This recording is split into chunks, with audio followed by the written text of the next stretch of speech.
لا إله إلا الله.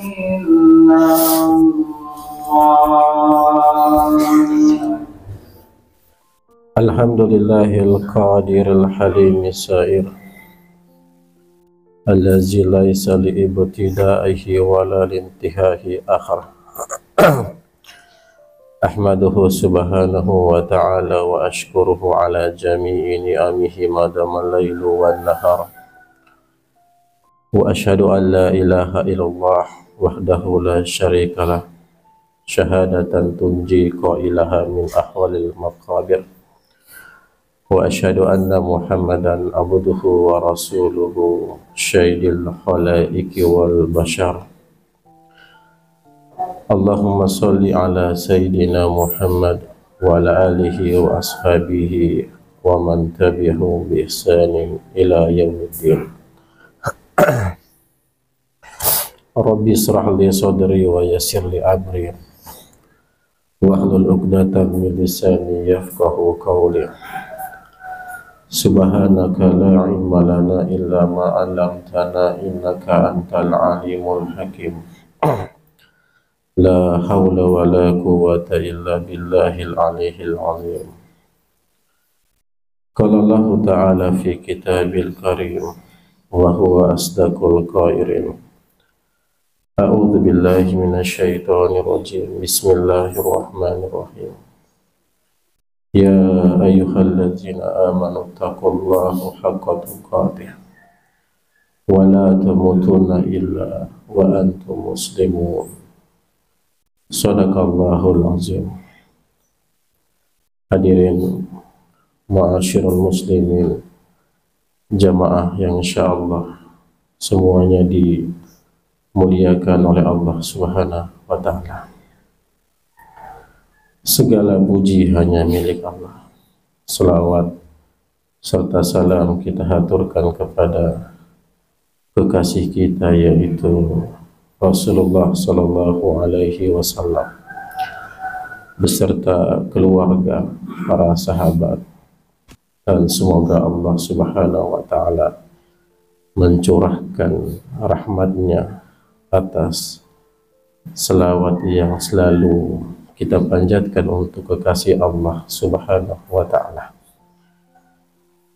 Sebagai khatib, izinkan saya berwasiat untuk selalu berpegang teguhlah kepada Islam.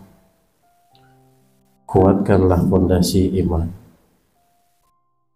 Jadikanlah salat sebagai kebutuhan hidup,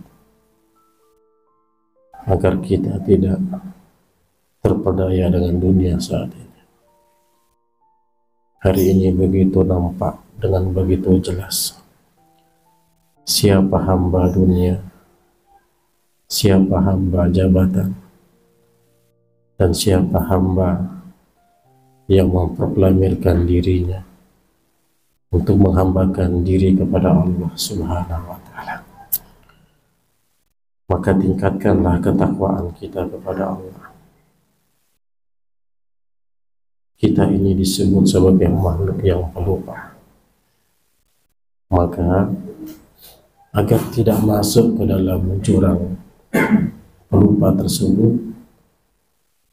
Allah Subhanahu wa ta'ala menempatkan posisi-posisi ibadah tersebut sebagai upgrade untuk meningkatkan, untuk naik. Apa yang naik? Ketaatan kita kepada Allah. Apa yang naik? Kepasrahan kita kepada Allah. Apa yang naik? Iman kita kepada Allah Subhanahu wa ta'ala. Jangan sampai kita mati meninggalkan dunia ini dengan Allah Subhanahu wa ta'ala tidak meridhoi diri kita. Ini yang kita takutkan, hadir. Tema kita pada kali ini yang ingin saya bahas, karena Jumat itu merupakan waktu yang sangat pendek untuk menyampaikan khutbah. Saya mempersingkat.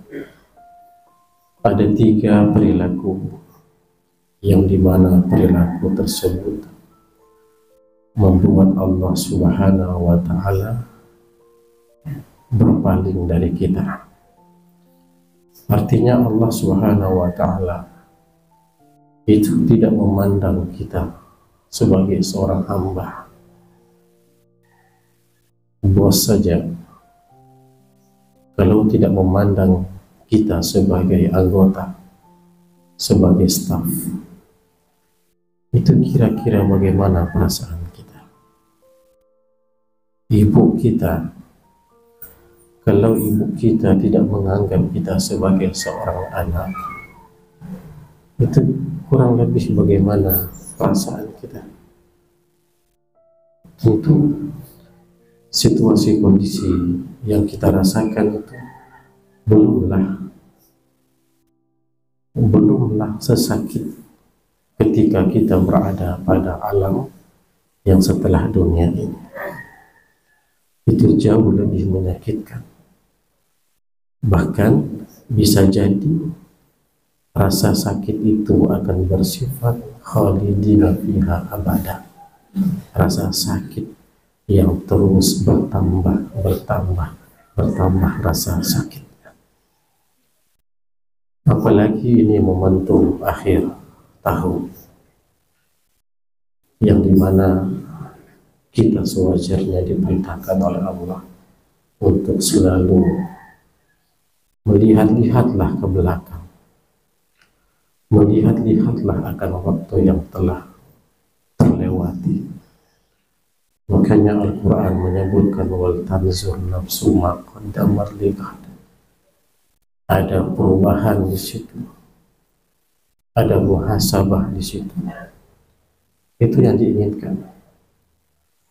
Jangan merasa aman di sisi ibadah tertentu sehingga kita melupakan hal-hal yang dimana dapat menggugurkan, dapat merusaknya ibadah-ibadah yang telah kita jaga. Makanya Allah menyebutkan dengan kalimat wal tanzur nafsu ma qaddamat lighad. Jemaah yang dirahmati oleh Allah Subhanahu wa Ta'ala, Rasulullah Shallallahu Alaihi Wasallam menyebutkan dalam hadis riwayat Ibnu Umar radhiyallahu anhu, salasatun la yanzuruhumullahu azza wa jalla yaumal qiyamah.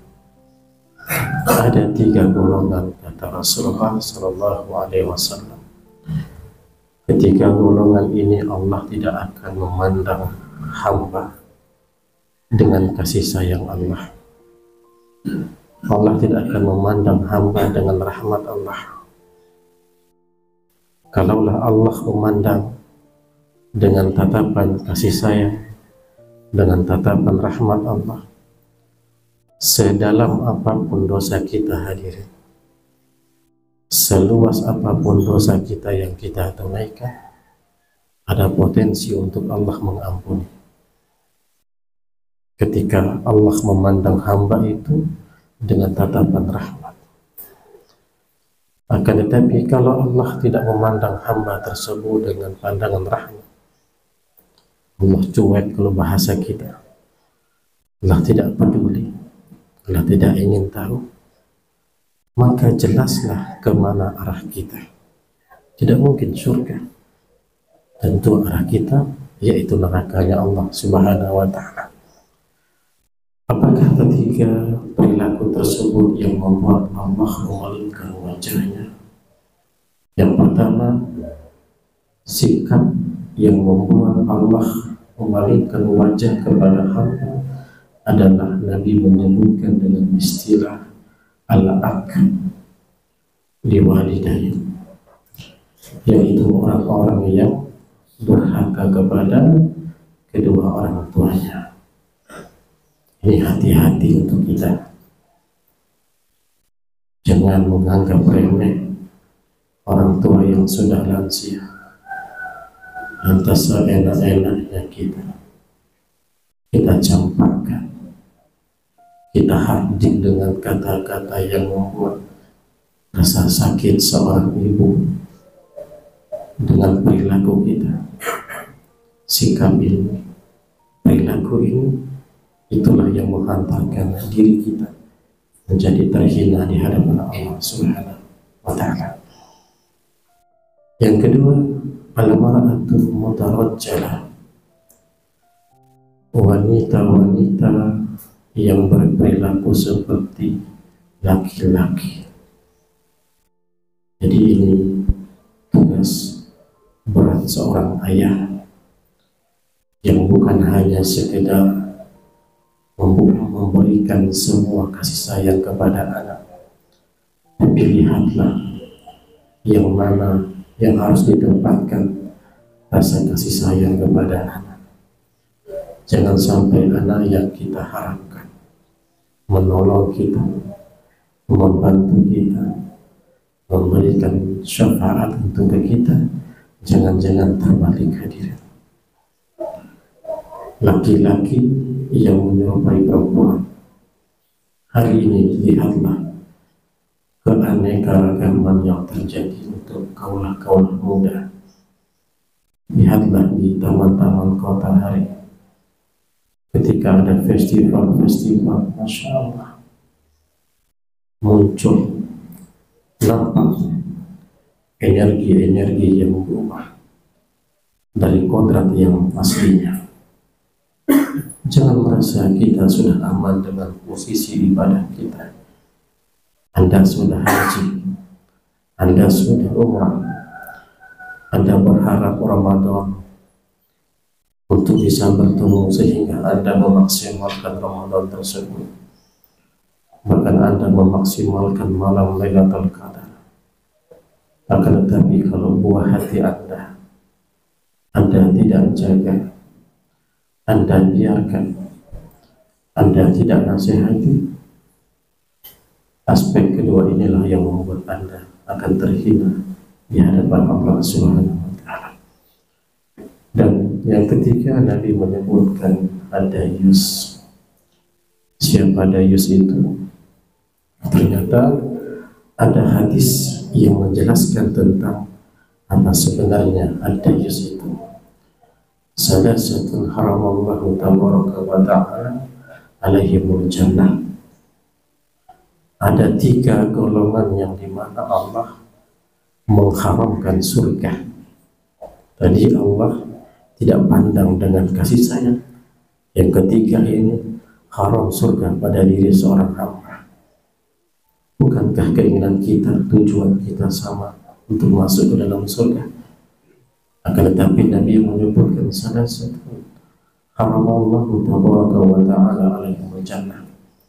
3 perilaku ini yang tidak akan bisa membuat hamba tersebut masuk ke dalam surga. Jangankan masuk, mencium bau surga pun Allah tidak memperkenankan. Dalam riwayat 70 tahun perjalanan seorang hamba itu aroma surga tercium. Dalam riwayat lain lebih daripada waktu 70 tahun. Begitulah Allah mempersiapkan surga itu pada hamba yang diridhoinya. Tapi bagi hamba yang memiliki 3 hal ini, siapa itu? Yang pertama adalah mereka yang mati dalam keadaan candu. Candu sakau, candu narkoba, sabu-sabu, candu minuman-minuman beralkohol. Mati dalam keadaan tidak bertobat kepada Allah, haram surga untuk dirinya. Kalau Allah meletakkan surga itu haram untuk diri seorang hamba, berarti jelas tempat kita hadir, yaitu di nerakanya Allah. Maka orang-orang yang mati dalam keadaan pecandu, Nabi menyebutkan dalam hadis riwayat Imam Muslim, maka orang-orang tersebut akan diminumkan sebuah cairan yang bernama tinatul khamar. Sahabat bertanya, ya Rasulullah, ma tinatul khamar? Apa itu tinatul khamar? Kata Rasulullah SAW, tinatul khamar itu adalah cairan yang keluar dari penduduk api neraka. Cairan itulah yang diambil, yang ditimba oleh malaikat penjaga neraka.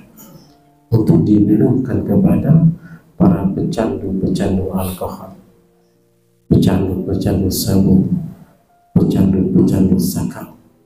Ini nanti yang akan mereka nikmati nanti minuman tinatul khamar, cairan yang keluar dari penduduk api neraka. Yang kedua, Nabi menyebutkan al-ak, yaitu orang yang durhaka, dan yang ketiga Nabi menyebutkan dayus. Siapakah dayus ini? Dayus ini adalah mereka, yaitu para suami-suami. Di depan kita ini wajah-wajah suami, wajah-wajah ayah nampak dari wajah. Meskipun bilang jomblo tak percaya. Suami-suami yang membiarkan anak istrinya, ia biarkan anak istrinya untuk tidak taat pada Allah. Istrinya pakai pakaian ketat, istrinya tidak berjilbab, dia biarkan. Anaknya tidak pernah dia larang, 24 jam pegang HP, tak pernah dia kontrol. Padahal kita tidak tahu apa yang dia nonton. Apalagi sekarang banyak game-game yang bermuatan pornografi. Istri kita, anak kita, kita biarkan. Kita merasa cukup urus diri kita. Inilah yang disebut dengan dayus. Maka Allah Subhanahu wa Ta'ala menyebutkan dalam Al-Quran, ya ayyuhallazina amanu inna min azwajikum wa auladikum aduwwan lakum fahzaruhum. Ini Allah ingatkan, wahai orang-orang yang beriman, hati-hatilah dengan anak dan istrimu. Anak dan istrimu itu merupakan fahzaruhum, musuh bagimu, kata Allah. Kenapa Allah menyebutkan anak dan istri musuh? Padahal di dunia saat ini mereka hidup bersama kita. Istri amat sangat kita cinta, anak amat sangat kita sayang. Kenapa Allah menyebutkan hal itu sebagai musuh? Dijelaskan dalam tafsir Ibnu Katsir, ternyata yang membuat mereka menjadi musuh adalah ketika ada seorang suami, seorang tipe, seorang ayah yang dia membiarkan istrinya, tidak pernah ia nasihati, tidak pernah ia mendidik istrinya, tidak pernah ia menegur istrinya. Istrinya bermaksiatlah, anaknya dibonceng dengan orang lain, tak pernah dia marah. Ternyata karakter dayus inilah suami yang membiarkan istrinya lah yang membuat Allah Subhanahu wa Ta'ala tidak memandang kita dengan rahmat Allah, dan Allah akan masukkan kita ke dalam nerakanya Allah. 3 poin ini penting untuk kita hadirin agar kita muhasabah di akhir tahun, agar kita tidak mementingkan hanya sekedar diri sendiri. Ingat-ingatlah ayat Allah, qu anfusakum wa ahlikum nar. Artinya tidak cukup hanya diri sendiri yang saleh, tetapi kesolehan itu harus bersama-sama dibarengi dengan istri dan anak. Agar kenapa? Agar semuanya berkumpul di tempat yang terindah. Apa itu? Surganya Allah Subhanahu wa Ta'ala. Semoga 3 hal ini Allah Subhanahu wa Ta'ala memberikan kepada kita hidayah, petunjuk, sehingga Allah jauhkan kita dari 3 hal ini yang membuat kita terhina di hadapan Allah. Aku qouli hadza fastaghfirullaha as-sami'u